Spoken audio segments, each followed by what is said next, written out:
देखिए, इस वीडियो में हम बात करेंगे कि किसी भी एग्ज़ाम के लिए, कॉम्पिटिशन के लिए अगर आप इंग्लिश पढ़ रहे हैं, तो टोटल इंग्लिश में जो वर्ड हैं, वो 1,71,000 के आसपास हैं, इंग्लिश लैंग्वेज में।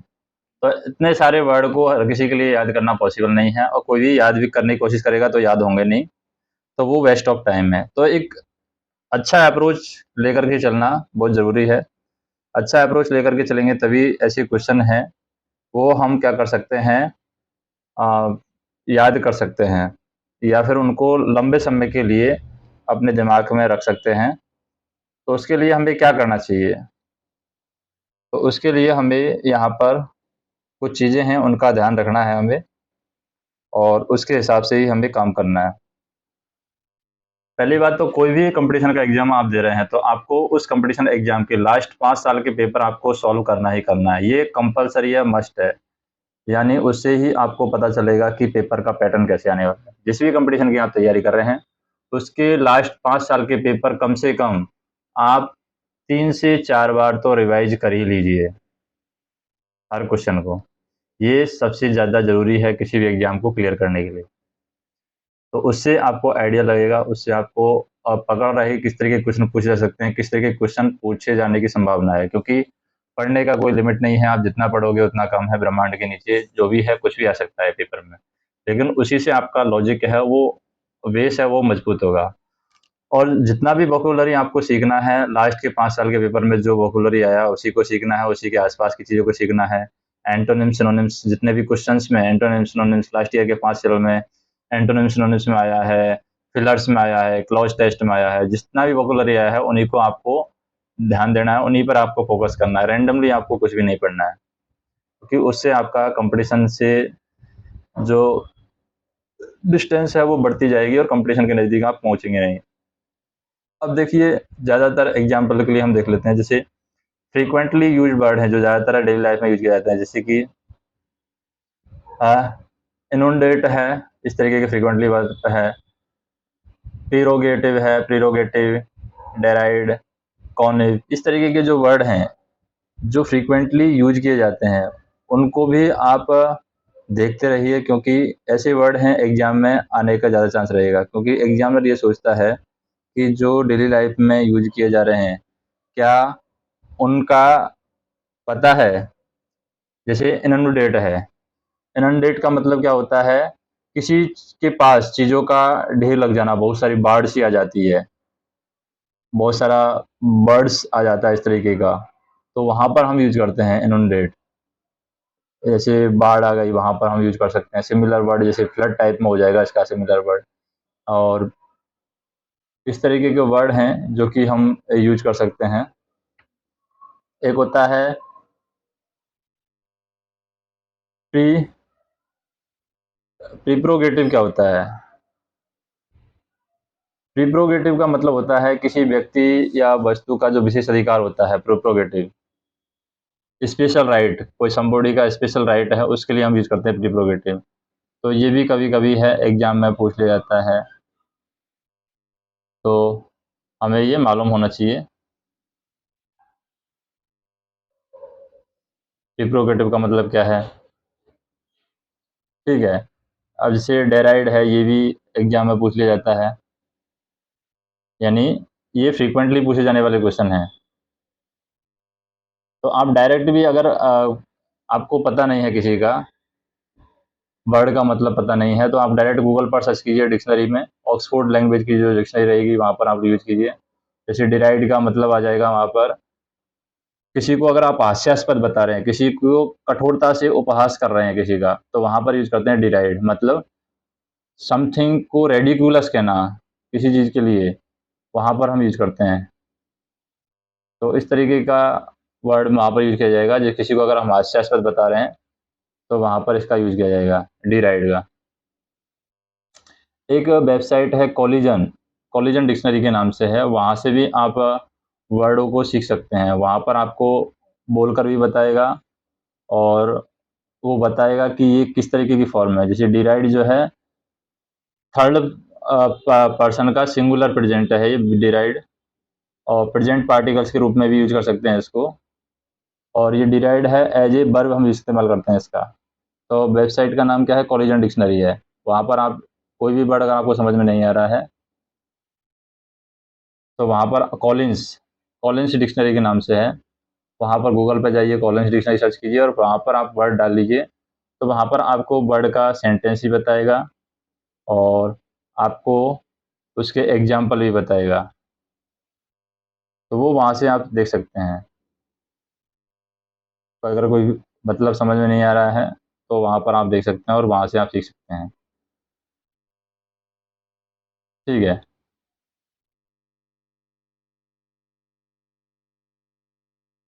एक है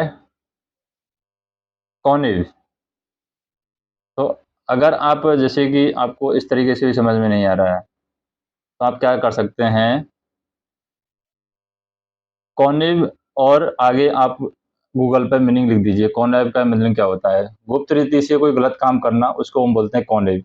यानी किसी को काम करने से न रोकना, गलत काम की अनदेखी करने को हम बोलते हैं connive. To work secretly with somebody to do something that is wrong, यानी किसी के साथ सीक्रेटली काम कर रहे हैं जो गलत है, उसके लिए हम ये काम कर रहे हैं, तो वहां पर हम यूज करते हैं कॉनिव। ठीक है। अभी हम बात करते हैं कि और किस तरीके के वर्ड आपको पढ़ने चाहिए। जैसे कि ट्रेंडिंग वर्ड है, ये कल्टीमिनेट है, ये आप इस तरीके से देख लीजिए, सारे के सारे हैं और वहाँ पर आप गूगल पर देख सकते हैं। कल्टीमिनेट, बाइफरकेट, ये है प्रेडिकमेंट, और ये है डिस्पेंसन, एगलिटेरियन। तो ये सब वर्ड हैं, आप वहाँ पर सर्च कर सकते हैं। जैसे मान लीजिए मुझे देखना है कल्मिनेट। कल्मिनेट का मतलब क्या होता है, जैसे कॉलिजन डिक्शनरी में आप जैसे कल्मिनेट डालेंगे तो वहाँ पर आपको मतलब बता देगा कल्मिनेट का मतलब क्या होता है। कल्मिनेट एज ए हम वर्ब यूज करते हैं to say that an activity process और सीरीज ऑफ इवेंट्स, यानी ऐसी चीज कहना जो एक तरीके से सीरीज ऑफ इवेंट्स हो, पर्टिकुलर इवेंट्स हो। You mean that even happen at the end of it, यानी उसके बाद में क्या घटित हुआ उसके लिए हम यूज करते हैं फिनिश वाला। अल्टीमेट मतलब फिनिश वाला जो होता है, जैसे कि the ceremony of century will be culminate with dinner on November 20, यानी डिनर के साथ में वो जो कल्निमेट हो जाएगा, जो एक्टिविटी है, जो प्रोसेस है, वो खत्म हो जाएगी। वहाँ पर हम यूज करते हैं कल्निमेट। एक वर्ड है वाइफरकेट। वाइफरकेट का हम कहाँ यूज करते हैं, तो देखिए बाइफरकेट का मतलब होता है समथिंग सच एज लाइन और पाथ। जैसे बाइफरकेट कर देते हैं, वर्ब के रूप में यूज जाएंगे, यानी दो पार्ट को हमने डिवाइड कर दिया, बाइफरकेट कर दिया, दो हिस्सों में तोड़ दिया, वहां पर हम इसका यूज करेंगे, यानी डिफरेंट डायरेक्शन में वहां पर जा रहा है। जैसे कि सिंगल फूरो मैनी डाइफ्रो bifurcate and from a letter Y, जैसे बाई है, ये यहाँ से दो भागों में बांट रहा है, तो बाइफरकेट हो रहा है, बाइफर्केशन हम कह सकते हैं। बाइफर्केशन वर्ड का प्लूरल फॉर्म है, बाइफरकेट हमारा क्या है, एक तरीके से प्रेजेंट पार्टिसिपल बोल सकते हैं इसको, वर्ब के रूप में इसका यूज किया जाता है बाइफरकेट का। एक है प्रेडिकमेंट। प्रेडिकमेंट सबसे बढ़िया है कि आपको अगर समझ में आता है, इंग्लिश का समझ में आता है, तो आप कॉलिंस डिक्शनरी है वहाँ पर देखिए, कॉलिंस डिक्शनरी में आपको अच्छे से बता देगा ये।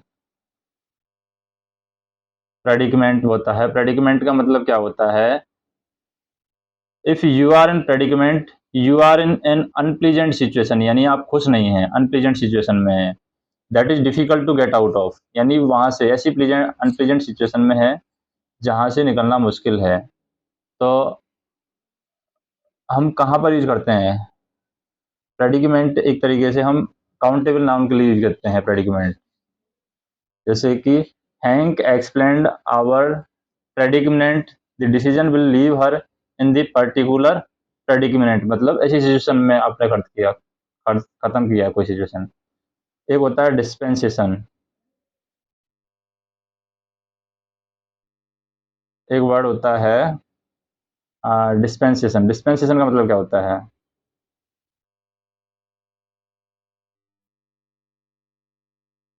डिस्पेंसेशन को हम एक तरीके से इस तरीके से भी यूज कर सकते हैं कि वर्बल नाउन के लिए रूप में इसका यूज किया जाएगा। डिस्पेंसेशन, डिस्पेंसेशन क्या है? एक स्पेशल परमिशन है to do something that is normally not allowed, यानी एक तरीके से ऐसा काम करना जो अलाउ नहीं है उसके लिए परमिशन लेते हैं, तो वहां पर हम यूज करते हैं डिस्पेंसेशन। ए स्पेशल डिस्पेंसेशन में B obtained from the domestic union concerned, यानी एक स्पेशल डिस्पेंसेशन मिला है, एक तरीके से परमिशन हो गया जिसकी हमें अनुमति नहीं है। इसके सिनोनिम्स हो जाएंगे जैसे एग्जेप्शन, लाइसेंस, एक्सेप्शन, परमिशन, और उस तरीके के हम यूज कर सकते हैं। उसके बाद में एक वर्ड है यहाँ पर एगलिटेरियन।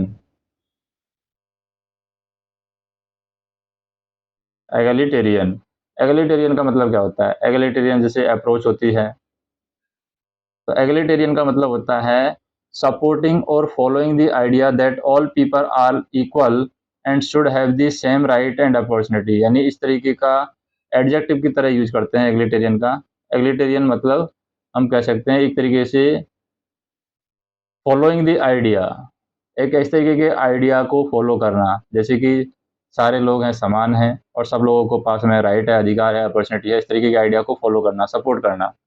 सपोर्टिंग और फॉलोइंग द आइडिया, वहाँ पर हम यूज करते हैं एगलिटेरियन, एज ए एडजेक्टिव हम यूज करते हैं।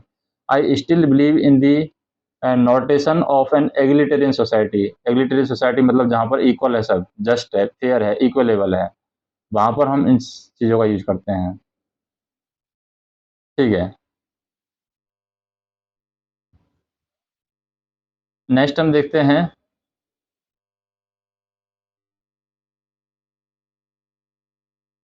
एक वर्ड आ जाता है यहाँ पर, देखिए जार्डन। जार्डन वर्ड क्या होते हैं? जार्डन एक तरीके से स्पेशल टर्मिनोलॉजी होती है जो पर्टिकुलर फील्ड से रिलेटेड होती है। जैसे जार्डन वर्ड का अगर हमें पता चले जार्डन वर्ड होते क्या हैं, जैसे कि पॉलिटी में इस तरीके के आते हैं वर्ड आते हैं, प्रोपेगेशन क्या होता है, एनहेंसमेंट क्या होता है, डिस्बर्समेंट क्या होता है, रेड टेप क्या होता है, तो इन वर्ड्स का हमें पता होना चाहिए क्योंकि ये न्यूज़पेपर में आते रहते हैं। हिस्ट्रीज में इस तरीके के क्वेश्चन आते हैं जैसे एब्सोल्यूट मोनार्की क्या होता है, कॉलोनिज्म क्या होता है, फ्यूडलिज्म क्या होता है। बायोलॉजी में इस तरह के क्वेश्चन आते हैं जैसे एनाटॉमी क्या होता है, बायोडाइवर्सिटी क्या होता है, हेरेडिटी क्या होता है, लिगामेंट क्या होता है। कंप्यूटर के जैसे टर्मिनोलॉजी जैसे बैंडविड्थ है, क्लाउड कंप्यूटिंग, मेलवेयर है।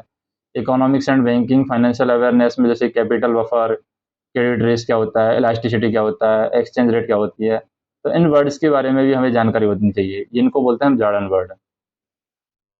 देखिए, एक एग्जाम्पल से आप समझ सकते हैं, अगर आप बिना गोल के किसी के पीछे भाग रहे हैं, किसी के पीछे मतलब कि आप बिना गोल के तैयारी कर रहे हैं, अच्छे से आपको पता नहीं है क्या पढ़ना है, क्या छोड़ना है, तो आपकी स्थिति क्या हो जाएगी कि आप मेहनत तो कर रहे हैं, जैसे कुत्ता है गाड़ी के पीछे भाग रहा है, वो हर गाड़ी के पीछे भागता है कुत्ता, लेकिन उसका कोई गोल नहीं है, उसको मालूम नहीं है उसे क्या करना है, क्यों भाग रहा है, क्या अचीव होगा, क्या नहीं होगा, वो भागता रहता है। तो ये इस तरीके से लाइफ जीना है, वो एक तरीके से समय की बर्बादी करना है और कुछ नहीं है। आपको गोल डिसाइड करके उसके बारे में आपको आइडिया होना चाहिए कि क्या पढ़ना है, कैसे पढ़ना है, क्यों पढ़ना है। उन चीज़ों के बारे में जानना बहुत ज़रूरी है, तभी आप अपने गोल को अचीव कर पाते हैं। सिर्फ मेहनत के दम पर आप है अपने गोल को अचीव नहीं कर पाते हैं। मेहनत ज़रूरी है, लेकिन मेहनत के साथ में आपको स्मार्ट वर्क भी करना है कि किस डायरेक्शन में मेहनत करनी है, वो भी आपको देखना बहुत ज़रूरी होता है। तो किसी भी एग्ज़ाम को क्लियर करने के लिए आपको ये सारी चीज़ें हैं देखनी होती हैं कि आप किस डायरेक्शन में मेहनत कर रहे हैं। ठीक है, तो देखिए कंपटीशन एग्ज़ाम को आप पढ़ रहे हैं तो उसका पैटर्न समझना चाहिए, क्या है कंपटीशन एग्ज़ाम, किस डायरेक्शन में हमें पढ़ना है, प्रीवियस ईयर के वोकैब्युलरी आपको देखना है, फ्रीक्वेंटली यूज्ड वर्ड है, ट्रेंडिंग वर्ड आपको देखना है, जॉर्डन वर्ड है, जॉर्डन वर्ड जैसे न्यूज़पेपर उनमें आते हैं वो वर्ड आपको देखना है। अब वोकैब्युलरी सीखने के मेथड क्या हैं? 3 तरीके के मेथड हैं, एक तो थीम बेस्ड मेथड है, एक निमोनिक्स मेथड है और एक रूट वर्ड मेथड है। रूट वर्ड से आप वोकैब्युलरी रेडी कर सकते हैं, निमोनिक्स से भी रेडी कर सकते हैं और थीम बेस्ड अप्रोच से रेडी कर सकते हैं। तीनों अप्रोच को आपको यूज़ करना है, तभी आपकी वोकैब्युलरी है इंक्रीज़ होगी और तभी आप है इंग्लिश की लैंग्वेज है वो सीख जाएँगे, क्योंकि लैंग्वेज का कोई अंत नहीं है। जितना सीखेंगे उतना ही कम आपको लगेगा। थीम बेस्ड अप्रोच क्या होती है? जैसे आपने कोई वर्ड पढ़ा, तो उसका देखिए पार्ट ऑफ स्पीच क्या है, वो नाउन है, प्रोनाउन है, एडजेक्टिव है, उसका मीनिंग क्या है, सेंटेंस में किस तरीके से उसका यूज़ कर सकते हैं और उसका सिनोनिम्स देख लीजिए। इसको बोलते हैं थीम बेस्ड अप्रोच, मतलब कोई भी क्वेश्चन, कोई भी आपके पास वर्ड है उसका ये 4 चीज़ आपको देख लेना है। जैसे कि आपने एक वर्ड पढ़ा एड्ज, एड्ज क्या है? एड्ज का मतलब होता है कहावत, ये हिंदी मीनिंग हो गया इसका। ए वाइज सेइंग और प्रोवर्ब है, जैसे पुराने लोग कह गए वो हमारा कहावत है। जैसे सेंटेंस में हम कैसे यूज करेंगे कहावत का? दो सेंटेंस कोई भी याद आप कर लीजिए या बना लीजिए। जैसे ही remembered that old age truth shall prevail. तो ये उसे याद है कि पुराने ज़माने में कहा जाता था, पुराने ज़माने की कहावत है, एड्ज मतलब कहावत है। तो नाउन की तरह यूज़ किया गया है। नाउन से पहले देखिए द आर्टिकल का भी प्रयोग हो रहा है, तो मतलब नाउन के पहले द आर्टिकल का प्रयोग हो रहा है। तो सेंटेंस के अंदर भी आप देख सकते हैं किस तरीके से नाउन की पहचान आप कर रहे हैं कि नाउन क्या है, एड्ज नाउन है, नाउन का पहले आर्टिकल का प्रयोग भी हुआ है यहाँ पर। ट्रूथ सेल प्रिवेल यानी जो सत्य है वो छुपा नहीं रहता, उस तरीके से है। सिनोनिम्स है इसके सेइंग, मैगजिम, प्रोवर्ब, इस तरीके के सिनोनिम्स हैं। अब इसको याद कैसे रख सकते हैं? देखिए याद करने का तरीका ये है, एड्ज एज, एड्ज इसको तोड़ दिया आपने, इसको हम बोलते हैं हिंट्स यानी निमोनिक्स। निमोनिक्स में कैसे याद कर सकते हैं? इसका कोई लॉजिक नहीं रहता है, बस सिर्फ याद करने के लिए बनाए जाते हैं निमोनिक्स। जैसे एड एज, एड एज मतलब कि ओल्ड एज हो गया। ओल्ड पीपल जो कहते हैं वही कहावत रहती है, जनरली ओल्ड पीपल जो कहते हैं वो कहावत रहती है, जिसको हम बोलते हैं ed age. Ed age, ed मतलब ओल्ड, एज मतलब ओल्ड, उम्र, यानी पुराने लोग जो कह रहे हैं। एड्स का मतलब क्या होता है? कहावत होता है। तो ऐसे आपको याद रह जाएगा, निमोनिक्स बना के, हिंट्स बना करके, सेंटेंस बना करके आप उसको कभी भूलेंगे नहीं और वो आपके दिमाग में बढ़ जाएगा। जैसे एडवर्सिटी आपने पढ़ा, तो सबसे पहले आपको क्या है, थीम बेस्ड अप्रोच में आपको देखना है एडवर्सिटी होता क्या है, नाउन होता है, ठीक है। एडवर्सिटी का मतलब होता है विपत्ति। ये डिफिकल्ट और अनप्लीजेंट जो सिचुएशन होती है उसके लिए हम यूज करते हैं एडवर्सिटी। अब इसका सेंटेंस में कैसे यूज हुआ है? जैसे कि she has always cheerful in adversity. तो देखिए नाउन के पहले प्रपोजिशन का प्रयोग हो रहा है, इन एडवर्सिटी, तो ये नाउन है। या तो यहाँ पर नाउन के पहले प्रपोजिशन का प्रयोग हो रहा है। जैसे कि adversity bring out the best qualities in person. Adversity जो है विपत्ति है, वो इंसान के अंदर बेस्ट क्वालिटी लाती है। तो यहाँ पर एडवर्सिटी को नाउन प्रयोग हुआ है, नाउन के रूप में यहाँ प्रयोग किया गया है। सिनोनिम्स हम देखें जैसे कि मिसफॉर्च्यून हो गया, डिफिकल्टी हो गया, हार्डशिप हो गया, डिस्ट्रेस हो गया और एप्लीकेशन हो गया, पॉवर्टी हो गया। तो वहाँ पर हम इसका यूज करते हैं, यानी सिनोनिम्स हैं इसके। अब इसके हिंट्स हम देखें, एडवर्सिटी को कैसे याद रख सकते हैं? एडवर्सिटी, डाइवर्सिटी, मतलब कि अलग अलग डायरेक्शन में आप जा रहे हैं, एडवर्सिटी को कैसे याद रख सकते हैं? आफ्टर द यूनिवर्सिटी, एडवर्सिटी को कैसे याद करते हैं? After the university when you are jobless you are in adversity. तो मिसफॉर्चुनेट ए ग्रेट हार्डशिप, यानी यूनिवर्सिटी के बाद में अगर आप जॉबलेस रहते हैं तो आप एडवर्सिटी में पड़ जाते हैं, यानी विपत्ति में पड़ जाते हैं। तो एडवर्सिटी को आप यूनिवर्सिटी से याद रख सकते हैं कि आफ्टर यूनिवर्सिटी आप एडवर्सिटी में पढ़ने वाले हैं। तो अगर आपको इस तरीके से याद हो जाएगा, ये निमोनिक्स में आप याद कर लेंगे एडवर्सिटी को, तो आप कभी भूलेंगे नहीं। एडवर्सिटी मतलब यूनिवर्सिटी के बाद में आपको जॉब नहीं मिलने वाली है तो आप एडवर्सिटी में पड़ जाएंगे, मतलब विपत्ति में आप पड़ जाएंगे। तो ऐसे आप इसको याद रख सकते हैं। तो ये थीम बेस्ड अप्रोच यहाँ तक हो जाएगी। और ये निमोनिक्स बेस्ड अप्रोच है जो कि हिंट्स के रूप में है, निमोनिक्स बेस्ड, इसको हम बोलते हैं निमोनिक्स। तो निमोनिक्स आप एक वेबसाइट है, वहाँ से भी आप देख सकते हैं। जैसे कल्टीगेट, कल्टीगेट का मतलब होता है तिरस्कार करना, क्रिटिसाइज करना किसी को, पनिश करना, तो वहाँ पर यूज करते हैं कल्टीगेट। कल्टीगेट एग्जाम्पल हम देख लेते हैं, जैसे thief was castigated by the police. तो वर्ब के रूप में यूज किया गया है यहाँ पर, देखिए वर्ब से पहले साइक्रिया लगा हुआ है। तो कल्टीवेट बाय द पुलिस यानी थीफ को कल्टीवेट किया गया है, पुलिस के द्वारा पनिश किया गया है, तिरस्कार किया गया है, क्रिटिसाइज किया गया है। सिनोनिम्स से इसके रिप्रीमेंड, रिवोक, एडमोनिश, रिप्रोव, रिप्रोच और स्कॉल्ड, इसके क्या है, सिनोनिम्स हैं। तो देखिए हिंट्स के रूप में कैसे याद कर सकते हैं? कल्टीगेट करना मतलब कास्ट की वजह से उसको गेट पर क्रिटिसाइज किया गया, मतलब कास्ट से याद आ जाएगा आपको, कास्ट गेट, यानी कास्ट की वजह से उसको गेट पर क्रिटिसाइज किया गया, मतलब तिरस्कार किया गया। तो कल कास्टिगेट से याद आ जाएगा, कास्टिगेट मतलब कास्ट की वजह से उसको गेट पर क्रिटिसाइज किया गया है। तो क्रिटिसाइज का मतलब पनिश करना, ये हो गया। Thief was castigated by police दी, सिनोनिम्स हो जाएगा रिप्रीमेंड, रिवोक, एडमोनिश, रिपॉर्व, रिप्रूव और रिप्रोच। तो ऐसे आप वर्ड को याद रख सकते हैं। वर्ड को जब भी याद करें तो ऐसे याद करें, कल्टीगेट मतलब कास्ट की वजह से गेट पर तिरस्कार किया गया, क्रिटिसाइज किया गया। तो उसके सिनोनिम्स क्या है, उसका सेंटेंस के अंदर यूज कैसे कर रहे हैं हम, वो नाउन है, वर्ब है, प्रोनाउन है, वो आपके माइंड में आना चाहिए पहले।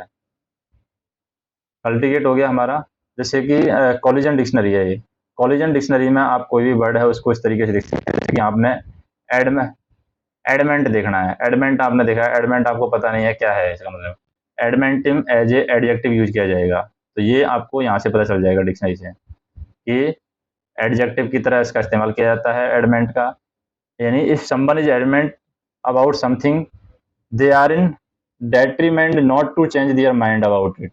अगर कोई एडमेंट है तो इसका मतलब वो जल्दी से किसी के बारे में अपना माइंड वो चेंज नहीं करने वाला है। जैसे prime minister is adamant that he will not resign, prime minister है वो एडमेंट है, मतलब अपने निर्णय पर वो सख्त है, वो यहाँ पर अपना निर्णय चेंज नहीं करने वाला है।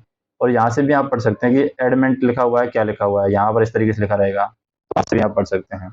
सिनोनिम्स भी यहाँ पर आपको मिल जाएंगे। तो थीम बेस्ड अप्रोच का तो यहाँ पर आपको मिल जाएगा कि क्या है, एडजेक्टिव है, सेंटेंस में किस तरीके से यूज किया जाए है, she was adamant about this job in Australia, तो देखिए सेंटेंस भी आपको मिल जाएगा यहाँ पर, सिनोनिम्स भी आपको मिल जाएगा। कॉलेजन डिक्शनरी में आपको थीम बेस्ड अप्रोच की टेक्निक मिल जाएगी।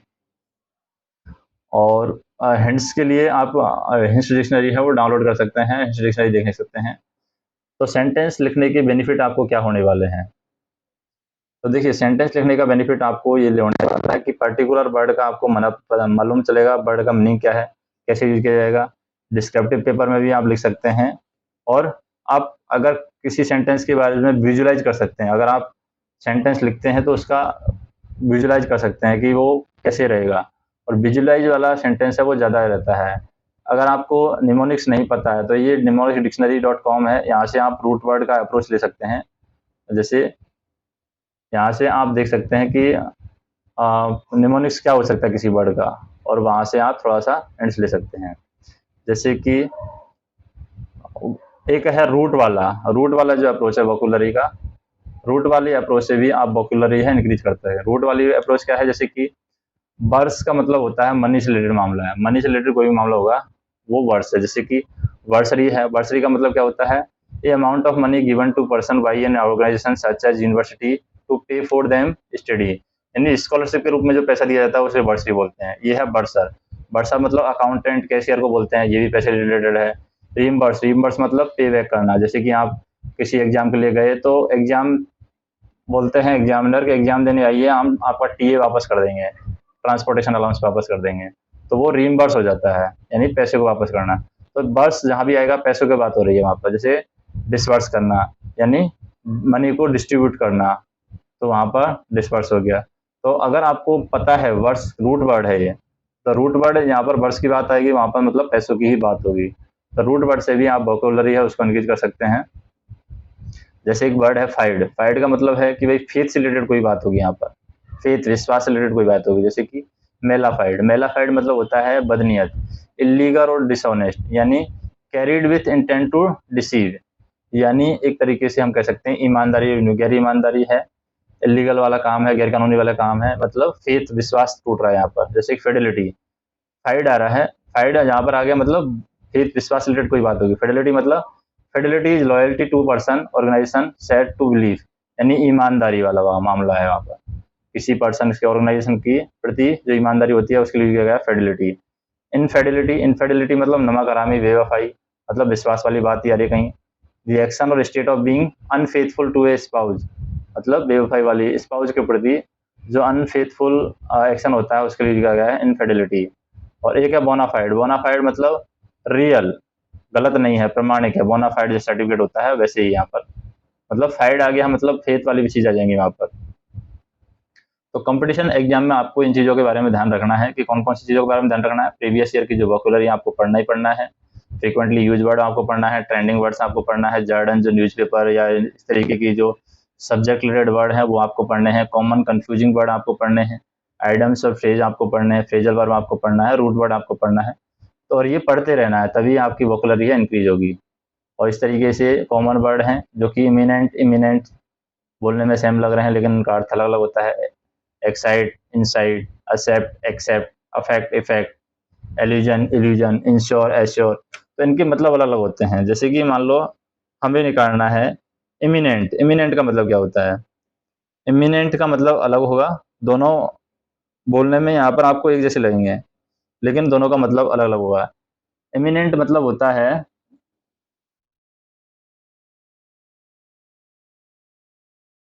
एडजेक्टिव की तरह इसका इस्तेमाल किया जाता है। वेल नोन और वेल रेस्पेक्टेड, उसके लिए हम यूज करते हैं एमिनेंट। ठीक है।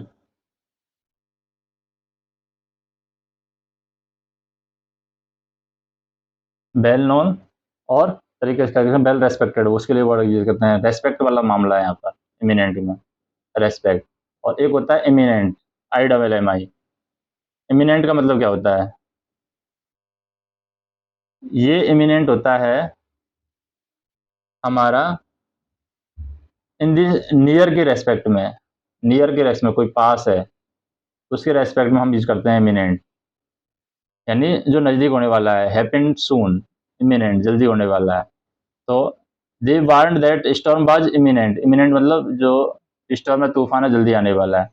तो दोनों का मतलब अलग अलग है, दोनों बोलने में एक जैसे लग रहे हैं लेकिन मतलब अलग अलग है।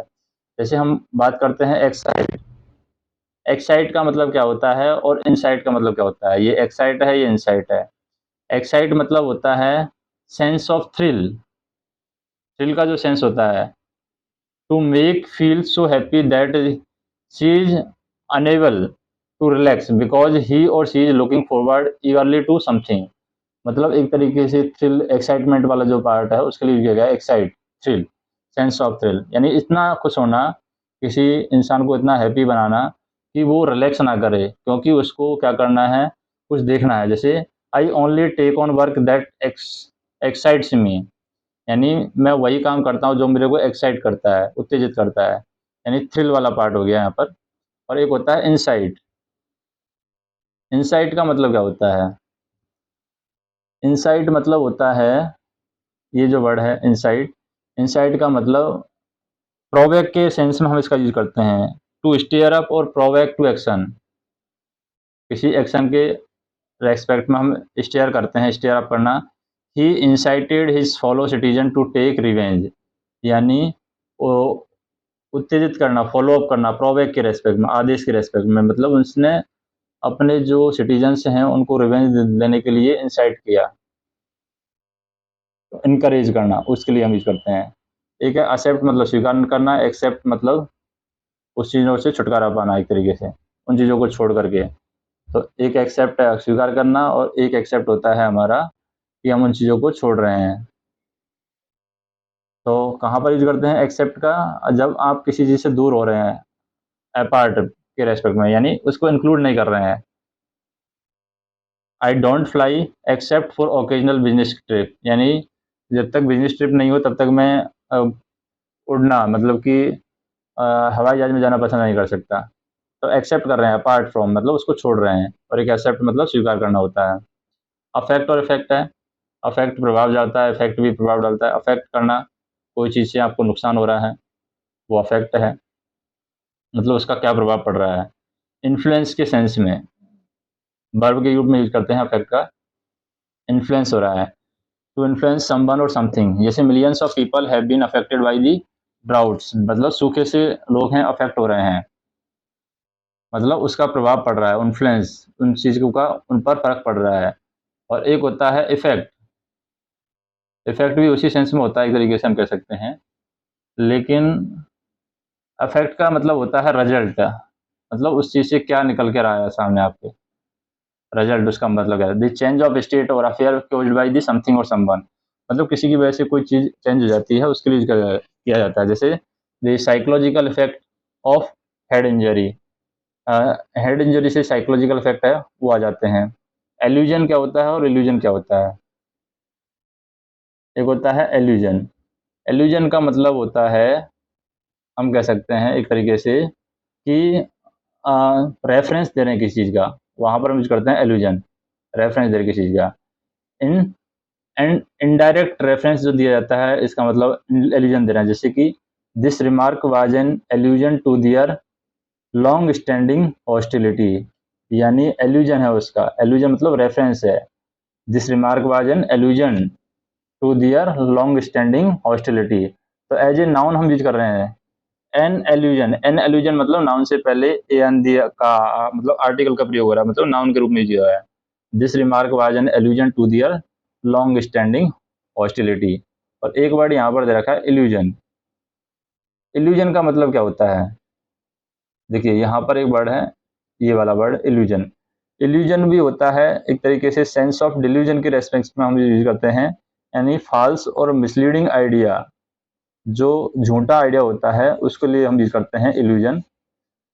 No one really has any illusion about winning the war, मतलब कोई भी यहाँ पर कोई भी आइडिया नहीं होता है मिसलीडिंग आइडिया कि युद्ध को जीत जाएंगे या हार जाएंगे, तो एज ए नाउन हम यूज करते हैं। No one really has any illusion about the winning of war, मतलब युद्ध को जीत जाएंगे उसके बारे में कोई किसी का भी कोई भी इस तरीके का क्या नहीं है, एल्यूजन नहीं है, मतलब आइडिया नहीं है। इंश्योर करना, सुनिश्चित करना। एश्योर करना मतलब कि आप उसको एश्योर कर रहे हैं किस चीज के लिए, तो दोनों वर्ड अलग अलग हैं। एश्योर का मतलब होता है, इस सेंस में एश्योर का मतलब होता है कन्विंस करना किसी चीज को, किसी आदमी को आप कन्विंस कर रहे हैं।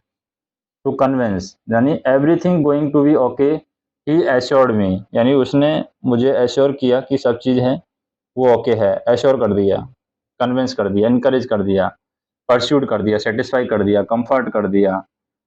Prop to yes, hard turn के रूप में भी कर सकते हैं। इंश्योर, इंश्योर का हम कहाँ पर यूज करेंगे? एक वर्ड है यहाँ पर इंश्योर, तो एश्योर हो गया। अभी इंश्योर करना, इंश्योर मतलब कि हम कह सकते हैं उसको इंश्योर कर रहे हैं, मतलब to make certain definition, to make certain मतलब step must be taken to ensure this never happen again, मतलब वो वापस ना हो उसके लिए आप कोई स्टेप लेते हैं, वहां पर यूज करते हैं इंश्योर। इंश्योर करना मतलब मेक सर्टेन, कुछ कर रहे हैं आप, कुछ गारंटी ले रहे हैं, सिक्योरिटी ले रहे हैं, मेक श्योर कर रहे हैं, कंफर्म कर रहे हैं, सर्टिफाई कर रहे हैं, वहां पर हम यूज करते हैं इंश्योर वर्ड का यूज करते हैं। तो इस तरीके के कॉमन वर्ड है वो हमें पता होने चाहिए, जैसे live on, live by, live with in, ये फ्रेजल वर्ड है। Look down, look after, look upon, तो इन सब का भी हमें पढ़ना है, वोकैबुलरी अगर पढ़ना है तो। और एक यहाँ पर वर्ड है रिपीटिशन, जैसे कई लोग बोलते हैं कि हम भूल जाते हैं पढ़ने के बाद में, भूलते सब हैं। ये माइंड का स्टेट ही होता है कि भूलना, जो भी आप पढ़े हैं उसको भूलना माइंड का स्टेट है, याद रखना माइंड का काम नहीं है, माइंड का काम ही है भूलना। इसलिए आपको रिपीटिशन करना है, जो भी आप पढ़ते हो उनको रिपीटिशन करना है, क्योंकि अगर कोई बंदा आपका दोस्त है आईएएस आईआरएस है, उसको पूछिए पढ़ाई के टाइम पे जो उन्होंने पढ़ा था वो सब कुछ उनको याद नहीं होगा क्योंकि वो भूल गए हैं। तो भूलना जरूरी है, सभी लोग भूलते हैं, आप अकेले नहीं वो हैं, सभी लोग भूलते हैं। लेकिन भूलने का एक ही कारण है कि आपको रिपीटिशन करना है, बार बार रिवाइज करना है, जितनी बार आपको रिवाइज करेंगे उतने माइंड में आपके बैठ जाएगी, और आपको सिर्फ कंपटीशन फाइट करना है, उसके बाद में आपको चीज़ों को याद रखने की जरूरत नहीं है, फिर आपको नई चीज़ें सीखनी पड़ती हैं। तो भूलना सबको कंपलसरी है, सभी लोग भूलते हैं, माइंड बनाई इसलिए भूलने के लिए। तो इसका एक ही मकसद है कि आप रिपीट करते रहिए, जब तक आपका सिलेक्शन नहीं हो तब तक आप रिपीट करते रहिए, वही एक सोल्यूशन है, और कोई इसकी कोई दवा नहीं बनी है जिससे आप भूले ना। उसके बाद में है कि आप इस चीज़ के लिए आपको अपने आप को क्रिटिसाइज मत कीजिए कि आप भूल जाते हैं, क्योंकि सभी लोग भूलते हैं। और आप पॉजिटिव माइंडसेट डेवलप करके तैयारी कीजिए,